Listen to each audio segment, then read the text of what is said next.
Hi అండి. మనం ఇంట్లో ఆర్గానిక్‌గా టమాటాలు పెంచుకోవచ్చు. ఒకసారి చూడండి ఎంత మంచిగా గ్రోత్ వస్తున్నాయో టమాటాలు.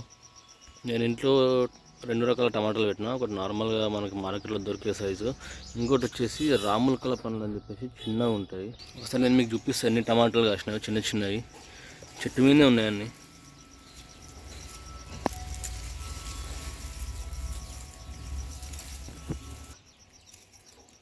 మనకి టమాటాలు వచ్చేసి ఒకసారి కాయడం స్టార్ట్ అయితే ఇక మనకు అది కంటిన్యూ ఉంటూనే ఉంటాయి టమాటాలు.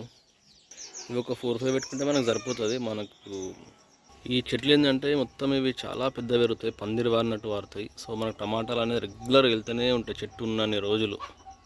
పుల్లటి టమాటాలు తినాలి, చిన్న టమాటాలు అంటే మాత్రం ఈ చెట్టు పెట్టుకోండి ఒక 3-4 ఇంట్లో. మీకు కంటిన్యూ గ్రోత్ ఉంటూనే ఉంటుంది ఎప్పుడు ఇంట్లో. ఇక చూసారు ఇక్కడ ఎన్ని కాయలు ఉన్నాయో. ఈ కాయలు మొత్తం మళ్ళీ మనకి ఇలా పండ్ల లెక్క చేంజ్ అయితేనే ఉంటాయి.